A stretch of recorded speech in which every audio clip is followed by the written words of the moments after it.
So, welcome to Dear Social Worker, Let's Talk, the podcast that prioritizes you, the person behind the title. I'm here today with two guests. I've got Karylle Phillips, a lived experience practitioner, and Ty'Rone, who is a poet, care leaver, and founder of Literary Arts. As you know, I'm your host, Lisa Rann, and I'm here to inspire and encourage your personal development, promote your well-being, and leadership development. I transitioned from over a decade in children's social work to found the socialworkcoachinghub.com, where I offer trauma-informed coaching, leadership development coaching, books, and events for social workers. Today, we are celebrating the first episode for Black History Month here on the Dear Social Worker podcast. So, Karylle and Ty'Rone, welcome to the podcast. And we're going to jump straight in. And I'm going to go to Karylle first, ladies first. And I'm going to ask you, Karylle, just to tell us a bit about your background, your story, and how you became to become a child that was looked after. Okay, so a whistle stop tour, because I do talk about this a lot, and thank you for that brilliant introduction. So I am a lived experience practitioner, and by that, my own experiences of being in care have led to, or by default meant that I then went into social work. And we can talk about how or why that happened in a moment. But so my early childhood experiences were met with, I imagine, neglectful parenting, as it was recorded at the time, in terms of my mum being a single Black woman, raising two daughters in Birmingham. Her parents equally having been migrants from Jamaica and then separating. And so my mum had a really difficult childhood herself. Not to excuse then what then happened in terms of her parenting, but just to give some context to that. And so her own childhood experiences, unfortunately, then trickled into her experiences as a parent. It meant that social services at the time were involved in our lives. But just to set the scene, I guess, compared to what social work is today to how it was in 1995, 6 and 7, it was very different. And so there was a huge difference in terms of how the 1989 Children Act was delivered with children and families. And at that time, my mum pretty much used Birmingham Children's Trust, as it is now with Children's Services, as a babysitting service. And by that, she was able to get us picked up from school whenever she was late. You used to be able to go into social work offices when I was in care. And we spent a lot of time, my sister and I, messing around on the seats in the office with the social workers, and thinking it was just a load of fun, if I'm really honest, and never really grasping the concept, or actually nobody had actually explained what the journey or the trajectory would have been for us. And we just thought, my mum will come and collect us, as she always did, late from the office at any time. And that's how it went for a while. By the time I was 5, I had 15 different foster placements. And so the local authority had placed us in care temporarily, took us back home, apologies. And then we went back into care again temporarily. And so this became a pattern of every time we come into care, it's okay, because eventually we return home. You can imagine my surprise when the day came. Behind the scenes, care proceedings were taking place, unbeknownst to a 7-year-old, what that means or what that meant. And just never leaving and not understanding why this time was different compared to any other time where we'd left and returned home. And so, remained in care from the age of 7 on a full care order. A little bit more in terms of then that experience of being in care meant that we were in children's homes quite often, very young. Back then, they were mixed homes. They were full to the brim. I remember being in a home at the top of the road, and there was a home at the bottom of the road as well. And there were probably about 8 of us in that home. And my sister and I were the youngest, with young people ranging in ages from 13, 14, 15, right up until the age of 17. It's uncommon now, but that was common practice at the time. And so again, our learning of the system and what's happening to us is again being influenced by other people also within that same system. My mom eventually started to come to meetings and started to engage with the social worker, as it was said at the time. But I only saw it as though the local authority and the social workers were absolutely horrible to my mom, and they didn't give her a chance, and how unkind to take her children. Look how upset she is. What dreadful people would do that. And so my whole experience was all just succumbed with my mom's emotions of the situation, and nobody ever really telling us, well, you're not going home. And a full care order, unfortunately, that's what that means. So yeah, spent my whole entire care time fighting the system, and by fighting it, it meant breaking down placements that were good for me. It meant not settling in placements that were potentially longer term, until I had a social worker who came and who explained to my sister and I was about 10 or 11, and she said, look, you're unfosterable. So it was labelled that very early on, which meant that we couldn't be in a family home. It meant children's homes was the only option for my sister and I, which was great for me, as you can imagine, because I didn't want to be with anybody else. I just wanted to be with my mum. And she said, look, but we'll give this another go in terms of looking at a foster placement. It might mean you both need to be separated. What do you think about that? And she involved us in that decision-making process. But if it doesn't work out, and she was very clear about this, there'll be nowhere else for you to go. And obviously, as you can imagine, that as a child, the intention of that message was to, I guess, to pre-warn us and to prepare us and want for us to almost behave or conform. But it had the opposite. And the opposite instead was, I internalized that as, well, if there's nowhere else for me to go, then the only place for me to go is home. And so again, it just fueled this idea of, I will break down every single placement because eventually I'll have to go home. Obviously, as a child, you're not aware that your parent's situation is deteriorated hugely. The loss of children, the loss of an income, the loss of a property, because of like my mom's situation had decreased hugely, to say the least. Her drug and alcohol issues had increased.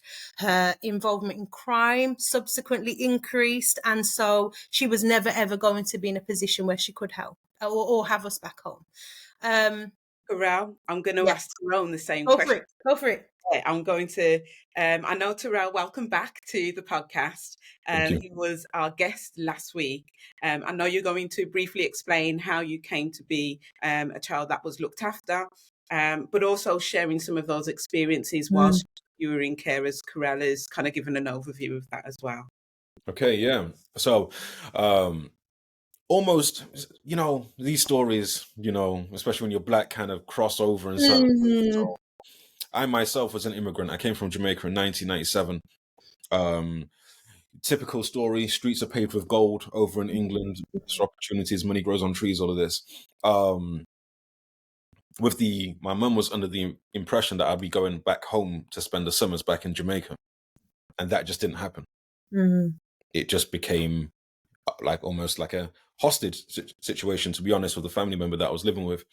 A lot of drugs, a lot of crime happening in the house, things that I was forced to be involved in, witnessing a lot of drug addiction, gun crime, torture, myself being neglected for days on end, myself being physically abused every day, being starved, a lot of horrible things happening in that house. And around that time when I was living there, I lived with that family member for 7 years, from the age of 4 until 11. And then at 11, there was a big raid. The police had been plotting for like a year how to take down my family. So there was a big raid. I was at school on that day. Social workers came, took me away. And I don't think we spoke about this the other day, Lisa, but I was thinking about it last night. They kept telling me it would only be a few days. It would only be a few days. Is that communication coming through as well that Karylle spoke about? It will only be a few days. So I'm thinking, because you have to understand, the family member that I lived with, there's nothing on this planet more powerful or more scary than her to me. She is the devil, as big as you can be. So no matter how much I hate being there, and how much I hate her, how much pain she puts me through, going against her makes things a lot worse. Mm. So I was just trying my best to get home. I'm lying to these social workers, thinking I'm going to get home. I'm going to run away. I'm going to do this. I'm going to do this. And, you know, as a kid, your world map, you know your home and you know the places that you go to. Right. And they're driving me and it's getting further and further away. And I'm like, I don't really know where I am anymore. They keep me in a children's home for about 2 or 3 nights. And then they go, yeah, all right, we're going to move you somewhere. And I said, oh, am I going home? No, we're just going to take, it would only be a few days. It'll only be if everything's getting sorted out. It'll only be a few days. They dropped me off in Nottingham. I'm from Leicester. And I'm like, I don't know how to get home. I'm 11 years old. This is far, far out. They leave me there, and I'm not unpacking like this little bag that I've got, because I'm here for, and I'm counting down 1, 2, 3. On the third day, they came, and I'm waiting. Now I'm at the door. I'm like, yes, I'm going home, and I see them come out the car, pop the boot, one black bag, 2 black bag, like 3 or 4, and I'm like what? They walk in with all of my clothes. I'm like, this doesn't look like, oh, it'll only be just for a few more days as we, you know, get things sorted and you'll go home. And those people who came to that house on that day and told me that, I never seen them again. Like, no one told me this is now a permanent thing until I realized months later what I've enrolled in a new school.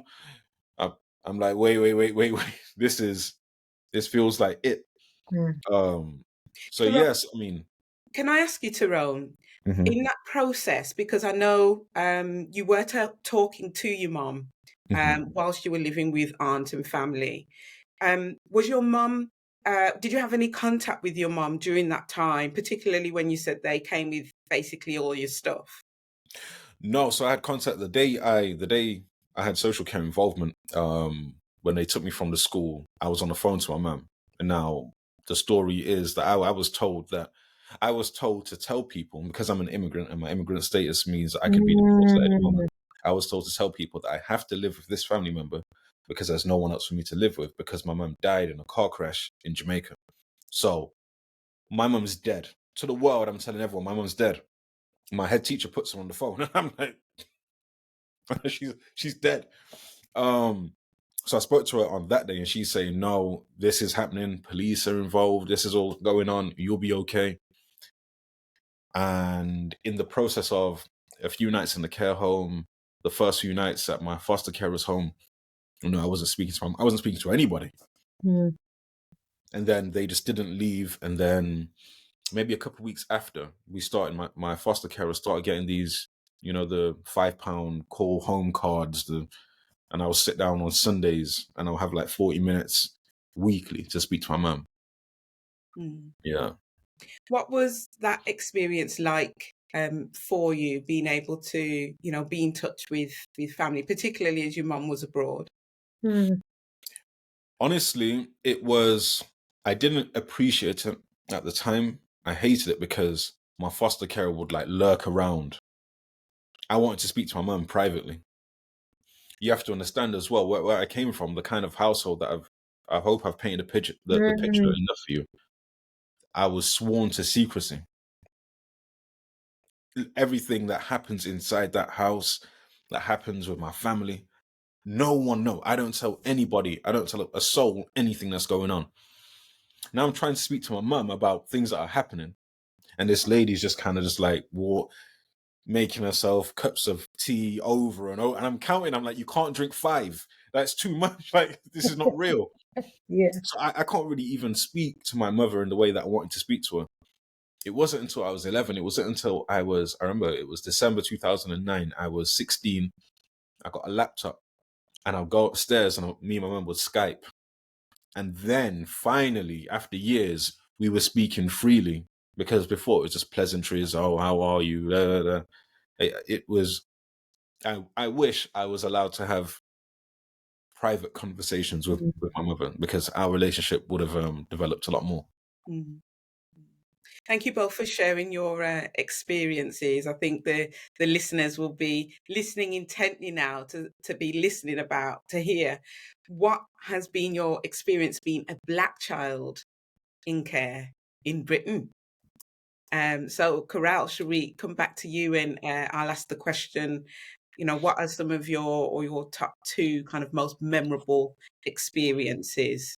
My name. I think I can't, my biggest experience of being in care and being Black is my name. It's never been written correctly, to the point where it's never been pronounced correctly. All the things that then, there were times I questioned, was I pronouncing it correctly? Was I spelling it incorrectly? It was just so confusing for me because other people just disregarded it completely. And it wasn't just my first name either, it was my surname. There was no effort to find out what my actual birth name was. It was just presumed it was something. And actually, I've got passports that the local authority obtained for me in a completely wrong name that wasn't my birth name, and which then made life as an adult, as you can imagine, so difficult, because here I had a very simple birth certificate, and yet here I had identification in a very different name. But I'd have to say my name's something that it was the only thing I had left of me with being in care, was my name, its pronunciation, its spelling, and who I was in terms of my connection to my mom. That was one key thing for me that was obviously significant. I think the other thing as well, for me, is placement. It's matching. It's this, for me, I found it to be such a struggle, and social workers openly tell me this, that it's so hard. Do we place her with Black carers? Do we place her with white carers? Does it matter? Does it, and I was part of those early conversations, and I know those conversations are still happening now, but you can imagine in 1997, there was a lot less, or a lot few Black carers. And so my experiences were just so uncommon. So they were either extreme. So whilst my mom was a Black woman, she was Black British and had quirks, and was in prison most of my childhood and took drugs. And so to go from that to the extreme of, I know what's best for this young Black girl, let's place her with a Black carer. That Black carer just so happened to be an older church going woman who had zero connection or comparison to my life, my experiences, or my mom, and instead actually gave me quite a negative viewpoint then of Black women like her, and because my mom wasn't like that, and so this idea that I know what's best for these girls will be just to match them based on ethnicity rather than based on people who can meet their needs, people who they feel safe with. There's a difference between ethnicity and culture. Right. Massive difference. Huge. On that point, same question to you, Ty'Rone.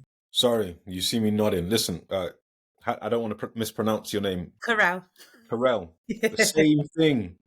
I was thinking, I had 1 point. You said two. I've got two. I had one, and then my second one, you touched on it. Same situation. So, I was placed with. So, again, perfect how you said that, Lisa Ann. Ethnicity and culture is a different thing. So, I'm from Jamaica. The Jamaican, there are two sides. You have the spiritual, holier than thou Jamaicans, and then you've just got secular, raggo Jamaicans. Yeah. That's where I'm from. And my family are from that. Culturally, that's what it is. So it's not prim, it's not proper, it's just downtown, we're relaxed, we're chilling, we're cooling. I was just about to say, let's not forget, we all know what you're referring to here, right? But there's going to be people here who do not have a clue what raggo means. So just a brief breakdown, please, so people understand, particularly people who are not of our culture. Yeah, I think the best way to say it is probably like, I don't know, whatever the Jamaican working class is, just secular. We listen to bashment, dancehall. The way we speak could be more loose. It doesn't take away morals or ethics. No. It doesn't get in the way of any of that. These things, respect, manners, politeness, reverence for elders, these things are still in place. But we are secular is the best way to describe it. But yeah, that's the family. The family that I came from was super hardcore, that side. And I know what they told me a few months later in some social work meeting, they said, yeah, we matched you with this lady. It was a black lady, Christian. She's on the work praise and worship team. She's in church 3-4 days a week. Every day. Never set foot in a church. Ever. So I'm like sat in this church like, yo, Right. I'm thinking 2 weeks ago, Tambourines I going. was handling drugs. 2 weeks ago, I was watching people shoot up with heroin or whatever, and now I'm here, and I'm expected to just conform. Yeah. So, and just I didn't wear clothes as a kid. I was just in pants or shorts. Now, in her home, it goes as far as boys and girls shouldn't have clothes in the same washing machine. She was telling me off for walking out my room without a top on. I'm a little boy. It's summer. I don't want to wear a top. No, you have to wear clothes, like cover your body from head to toe. And it was just completely different. And I was wondering, why have you put me with her of all people in the world? We are worlds apart. Yes, we're from the same place, but even if we were all living in Jamaica at this time, this woman wouldn't come around where we are because there's a uppityness about her. Absolutely. So, they once said, "Oh," they said when they asked my family member that I was living with, "What does Ty'Rone like?" She said, "Make sure you put him with a black woman, a Jamaican woman, and because he likes his food." So they said, "Because you like the food and she cooks the food." I'm like, "Is that it?" They reduced it down to to food. Ty'Rone likes soup. Like that sits within ethnicity and culture. It does sit within that, but that is not the crux of who you are. No, there are subcultures, and there are just different people in different, in different, like let's say people in the south of the UK, a white person in Southampton, in London, is completely different from a white person in Huddersfield because it's just a whole different culture. Correct. And my second thing, the moment I entered this school, so I'm from Leicester, it's a very, very diverse place. I go to this school, and there is one black child per year. I'm looking around and I'm like, wow, this doesn't feel like where I'm from. And instantly, they put me on anger management as I started at school. I'm like, what? I haven't done anything. What does that mean? They call it behavior modification. So I have to go to these sessions, and everyone else in the session is throwing chairs at teachers, flipping tables, punching teachers. I'm not presenting any of that behavior, but I'm being over policed. I'm being like hawked. I'm being stalked all the time. I'm saying, what? So one day I looked around. I'm like, I'm the only black kid here. Now, is it the fact that I'm in care that you think I'm a ticking time bomb? So you're waiting for something to happen? Or is it the cocktail of you're also a black boy who's in care? You are destined to do something crazy. And I think their view perhaps of what your family behavior, criminal behavior, may have played a part in that as well. So they're following you around, etc. May be the assumption that you're going to attempt to try and get other children involved in whatever was happening in your home, because that's the assumption that's made. But that speaks to the adultification of black children, because I wasn't the mastermind behind anything. I was a kid who was forced to take part. I was groomed. I was a child. I was groomed. Different. I was coerced to do things. I was doing things under duress. Could I ever say no? I was getting beaten up for doing absolutely nothing. Imagine I said no to something. Regardless of your ability to say no, though, you had no power in that situation. Exactly. And again, stories like yours in terms of education, because mine didn't go great. I was permanently excluded by the time I'd started secondary school. And so the idea is that this whole risk factors seems to be the biggest problem in social work, right? Social work and the criminal justice system in terms of youth justice. This idea that we can predict who is more likely to is so discriminatory, so harmful, and it disproportionately impacts Black children, no matter which way you look at it. Because if the identifying factors for likelihood consist of low attainment, a generational low attainment, right? So if we've got family and you either are a migrant, your family members are, then we already know education has not been a strong suit generationally. In addition to, in terms of the English curriculum, let's be clear here, okay? Then if you also live in an area that's considered economically deprived and disadvantaged, and we know that people from Black communities that have travelled to England and the UK were placed in predominantly deprived low class areas. And so all these factors, if you fit all of these things, which as a Black child you do, and then on top of that, and you have a social worker and all the other things that come with having a social worker, that's it. So it's already installed in people, be it practitioners in education, teachers, social workers, that you are more likely not to achieve than you are to achieve. Mm-hmm. And so without knowing it, people unfortunately continue to practice in that way. And so it's almost like we've just accepted that it's not a shock. Well, we know these young people don't achieve so well. So they've accepted it before it's even happened. Yeah. And then give you no choice of it happening. You know, it becomes a default motion for practitioners, doesn't it? There's no real emphasis on, well, actually, no, that's not the case.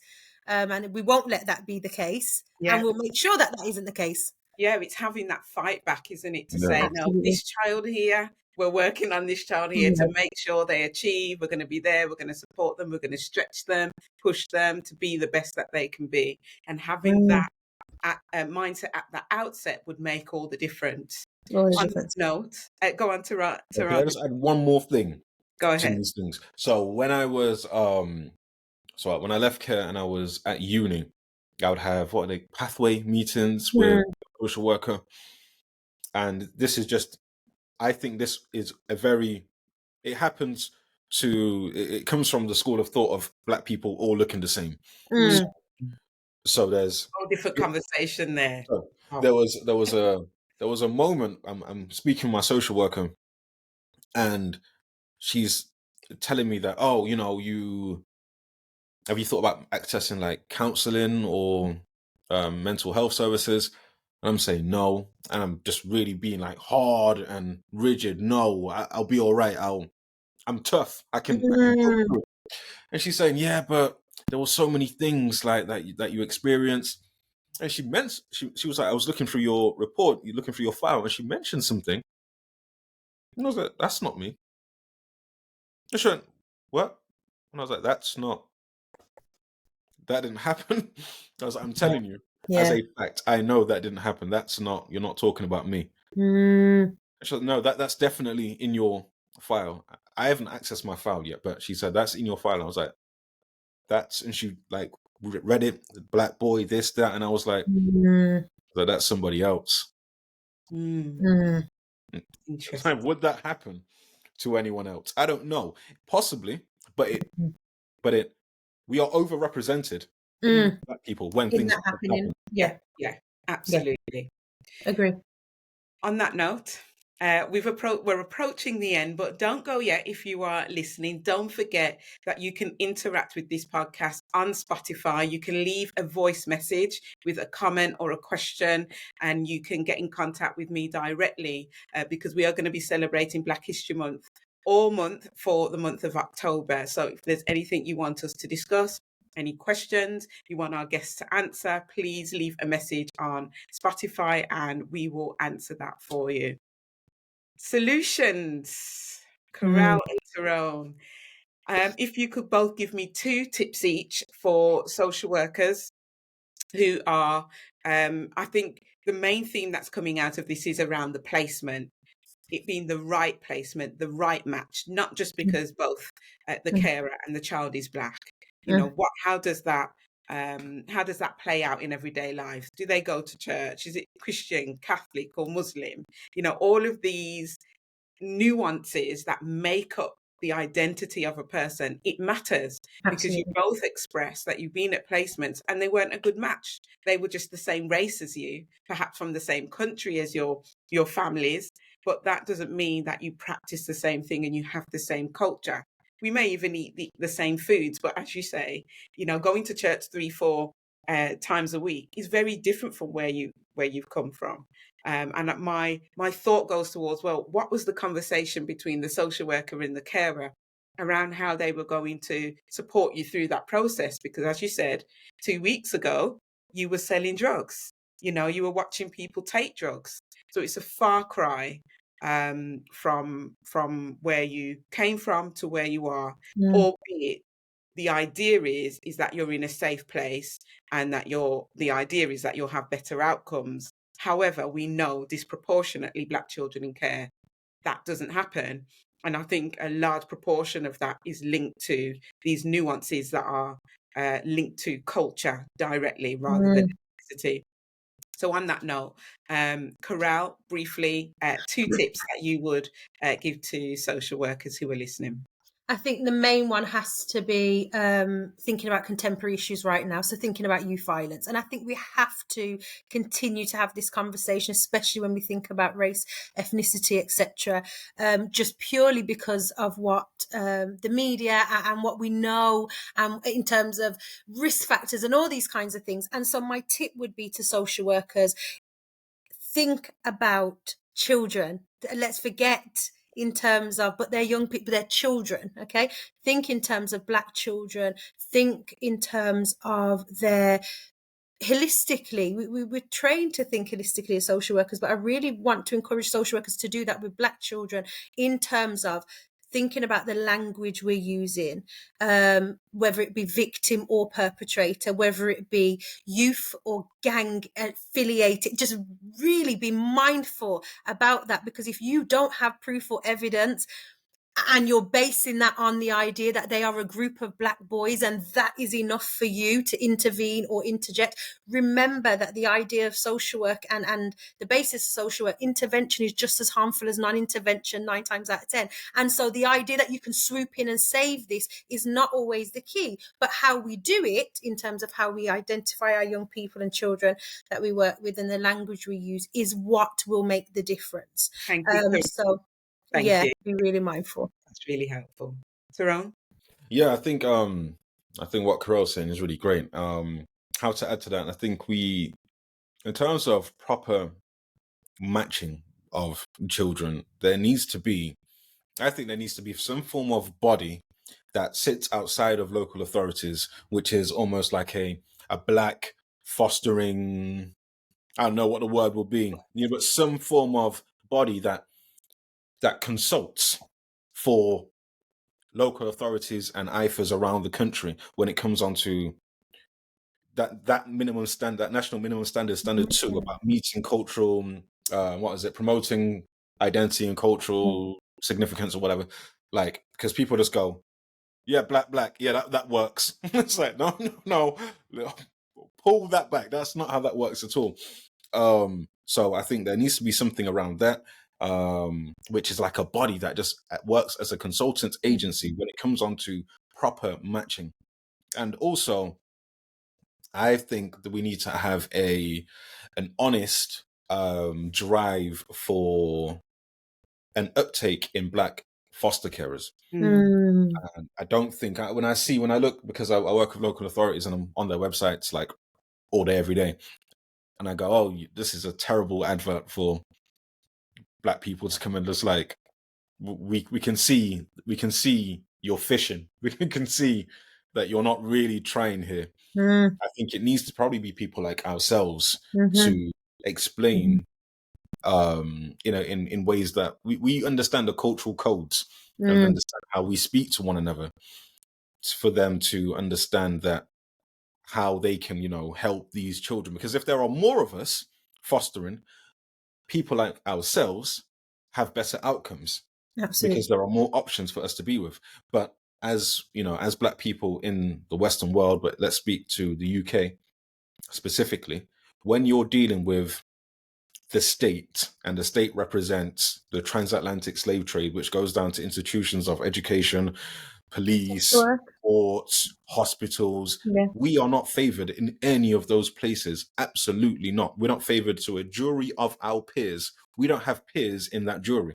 So anytime we are engaged or met with the state, it's loaded, and that space between is something that needs to be figured out. That's the space where the social worker should be advocating for the Black child. Can I just say, sorry, just on the back of that, just for the listeners as well, I was eventually placed with the most phenomenal Black woman at the age of 13 who took a chance on a teenager with a whole load of things going on behind, and she's still a huge part of my life today and is 100% because eventually the match was right. Yeah. And so I just want to stress how important it is to get it right, because it really does change. You know, I am who I am because of her, and there's no if, no buts about it. Sounds like a lovely way to end that conversation. For sharing that. And I know we could have this conversation for 2 hours, but I know social workers listeners, you're only listening on the way to your visits. So I understand that we try and keep it short so you guys get the whole podcast and you're not just listening to half a podcast per week. But you know where I am. You've got all the show notes. You can click the link to see Karylle and Ty'Rone, get in contact with them if you so wish. It's key that we continue to open up this type of conversation so we can educate the new social workers coming up in the industry. Thank you both. Thank you. You've been listening to Dear Social Worker, Let's Talk podcast, and we will see you next week for another episode for the Black History Month.